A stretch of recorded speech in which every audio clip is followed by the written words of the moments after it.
ಇವತ್ತು ನಮ್ಮ ಭಾರತ ದೇಶದಲ್ಲಿ ಇವತ್ತು ಮೊದಲನೇ ಸಲ ನಾವು ನೋಡ್ತಾ ಇರ್ತಕ್ಕಂಥದಕ್ಕೆ ಬಹಳ ನಮ್ಮ BZ ಜಮೀರ್ ಅಹಮದ್ ಅವರು, ನಮ್ಮ ಕರ್ನಾಟಕ ಸರ್ಕಾರದ ಸಚಿವರಾಗಿರ್ತಕ್ಕಂಥ BZ ಜಮೀರ್ ಅಹಮದ್ ಅವರು ಮತ್ತೆ ರಹೀಂ ಖಾನ್ ಅವರು ಇವತ್ತು ಯಾತ್ರೆಗೆ ತರ್ತಕ್ಕಂಥ ಎಲ್ಲ ಹಾಜಿಗಳಿಗೆ ಇವತ್ತು ಒಳ್ಳೆಯ ರೀತಿಯಿಂದ ಕಳಿಸಿ ಮತ್ತೆ ಅವರನ್ನು ಬರಮಾಡ್ಕೊಡ್ತಕ್ಕಂಥ ನೋಡಿದ್ರೆ ಬಹಳ ಖುಷಿಯಾಗಿದೆ. ಅಲ್ಲನ ಕೃಪೆಯಿಂದ ಅವರು ಸುರಕ್ಷಿತವಾಗಿ ತಮ್ಮ ತಾಯ್ನಾಡಿಗೆ ಮರಳಿ. हज की सआदत हासिल करने के बाद, हज के फरीजे को अंजाम देने के बाद कोप्पल जिले के तमाम हुज्जाजे कराम आफियत के साथ, खैरियत के साथ वतन लौट चुके हैं। आज बरोज जुमा 21 जुलाई 2023 कोप्पल जिले के हाजियों का बेंगलोर इंटरनेशनल एयरपोर्ट के हज टर्मिनल पर शानदार इस्तकबाल किया गया। जी हां दोस्तों, कोप्पल सिटी म्युनिसिपल काउंसिल के साबिक सदर और मौजूदा रुकन अमजद पटेल ने तमाम हाजियों का इस्तकबाल किया। इस मौके पर अमजद पटेल, अफजल पटेल, इमरान जागीरदार, इरफान जागीरदार और दीगर मौजूद थे। हाजियों का इस्तकबाल करने के बाद अमजद पटेल ने कहा कि तमाम हाजियों ने बेंगलोर, मक्का और मदीना में किए गए इंतजामात पर खुशी और इत्मीनान का इजहार किया है। ख़ास तौर पर वज़ीर अक़लियती बहबूद, वक्फ़ और हाउसिंग BZ ज़मीर अहमद ख़ान, वज़ीर हज रहीम ख़ान, कर्नाटक रियासती हज कमेटी के चेयरमैन रऊफ़ुद्दीन कचेरी वाले का तमाम हाजियों ने शुक्रिया अदा किया है। कांग्रेस के लीडर अमजद पटेल पिछले कई सालों से हाजियों की खिदमत करते हुए आ रहे हैं। कोप्पल जिले के कांग्रेस लीडर अमजद पटेल पिछले कई सालों से हाजियों की खिदमत करते हुए आ रहे हैं। अमजद पटेल की काविश से पहली मर्तबा आज़मीन हज के लिए हज तरबियती प्रोग्राम और वैक्सीनेशन का प्रोग्राम मुनक़द हुआ। अमजद पटेल ने कहा कि BZ ज़मीर अहमद ख़ान और कोप्पल के MLA राघवेंद्र हेटनाल की वजह से कोप्पल शहर की तारीख में पहली मर्तबा हज तरबियती प्रोग्राम मुनक़द हुआ।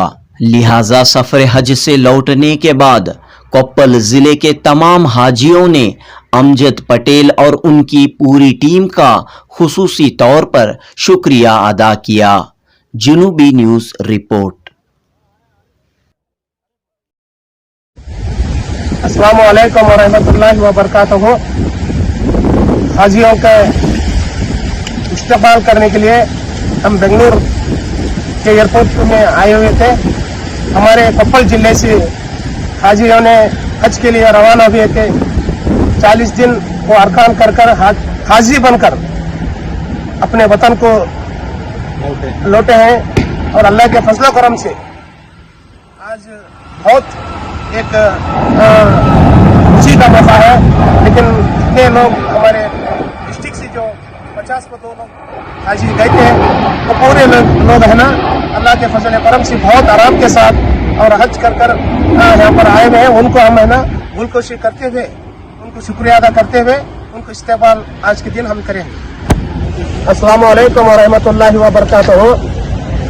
ಇಂದು ಬೆಂಗಳೂರಿನ ವಿಮಾನ ನಿಲ್ದಾಣದಲ್ಲಿ ಹಜ್ಜಿಗೆ ತೆರಳಿರ್ತಕ್ಕಂಥ ಯಾತ್ರಾರ್ಥಿಗಳಿಗೆ ವೆಲ್ಕಮ್ ಸ್ವಾಗತವನ್ನು ಕೋರಲು ಕೊಪ್ಪಳ ಜಿಲ್ಲೆಯಿಂದ ನಾವೆಲ್ಲರೂ ಕೂಡ ಇವತ್ತು ಬಂದಿದ್ವಿ।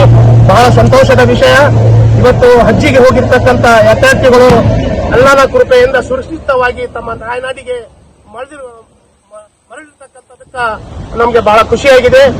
ಇವತ್ತು ನಾವೆಲ್ಲರೂ ಕೂಡ ಕೊಪ್ಪಳದಿಂದ ಬಂದು ನಮ್ಮ ಕೊಪ್ಪಳ ಜಿಲ್ಲೆಯ ಎಲ್ಲ ಯಾತ್ರಾರ್ಥಿಗಳಿಗೆ ಸ್ವಾಗತ ಹೂವಿನ ಹಾರವನ್ನು ಹಾಕುವುದರ ಮುಖಾಂತರ ಇವತ್ತು ಅವರನ್ನು ಸ್ವಾಗತವನ್ನು ಕೋರಲಾಗಿದೆ।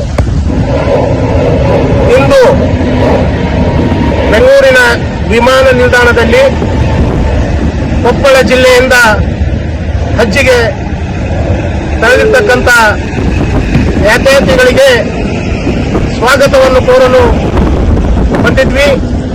ಇವತ್ತು ನಮ್ಮ ಜಿಲ್ಲೆಯಿಂದ ಹೋಗಿರ್ತಕ್ಕಂಥ ಎಲ್ಲ ಯಾತ್ರಾರ್ಥಿಗಳು ತಮ್ಮ ಎಲ್ಲ ಅರ್ಕಾನ್ಗಳನ್ನು ಮುಗಿಸಿ ನಮ್ಮ ದೇಶದ ಸಲುವಾಗಿ, ನಮ್ಮ ಕನ್ನಡ ನಾಡಿನ ಸಲುವಾಗಿ ಇವತ್ತು ಹಾಜಿಗಳು ಇವತ್ತು ಎಲ್ಲರ ಸಮಾಜದ ವರ್ಗದ ಸಲುವಾಗಿ ಇವತ್ತು ಬೇಡಿಕೊಂಡು ಮರಳಿ ತಮ್ಮ ಬೆಂಗಳೂರಿಗೆ, ತಮ್ಮ ತಾಯ್ನಾಡಿಗೆ ಸುರಕ್ಷಿತವಾಗಿ ಇವತ್ತು ಆರಾಮವಾಗಿ ಅಲ್ಲನ ಕೃಪೆಯಿಂದ ಬಂದಿರುತ್ತಾರೆ.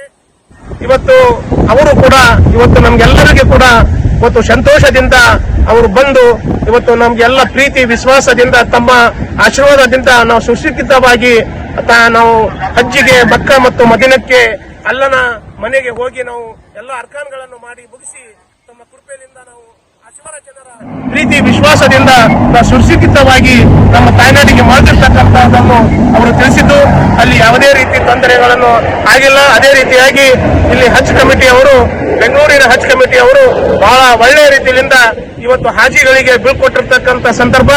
ಅದೇ ರೀತಿಯಾಗಿ ಅವರನ್ನು ಕೂಡ ಬಹಳ ಒಂದು ಪ್ರೀತಿ ವಿಶ್ವಾಸ ಆತ್ಮೀಯತೆಯಿಂದ ಇವತ್ತು ಅವರನ್ನು ಬರಮಾಡಿಕೊಳ್ತಕ್ಕಂಥ ನೋಡಿದ್ರೆ ನಿಜವಾಗ್ಲೂ ನಮಗೆ ಬಹಳ ಖುಷಿಯಾಗಿದೆ.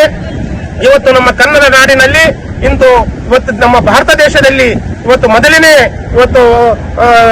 ಮೊದಲನೇ ಸಲ ನಾವು ನೋಡ್ತಾ ಇರ್ತಕ್ಕಂಥದಕ್ಕ ಬಹಳ ನಮ್ಮ ಬಿಜೆಡ್ ಜಮೀರ್ ಅಹಮದ್ ಅವರು, ನಮ್ಮ ಕರ್ನಾಟಕ ಸರ್ಕಾರದ ಸಚಿವರಾಗಿರ್ತಕ್ಕಂಥ ಬಿಜೆಡ್ ಜಮೀರ್ ಅಹಮದ್ ಅವರು ಮತ್ತೆ ರಹೀಂ ಖಾನ್ ಅವರು ಇವತ್ತು ಯಾತ್ರೆಗೆ ತರ್ತಕ್ಕಂಥ ಎಲ್ಲ ಹಾಜಿಗಳಿಗೆ ಇವತ್ತು ಒಳ್ಳೆಯ ರೀತಿಯಿಂದ ಕಳಿಸಿ ಮತ್ತೆ ಅವರನ್ನು ಬರಮಾಡ್ಕೊಡ್ತಕ್ಕಂಥ ನೋಡಿದ್ರೆ ಬಹಳ ಖುಷಿಯಾಗಿದೆ.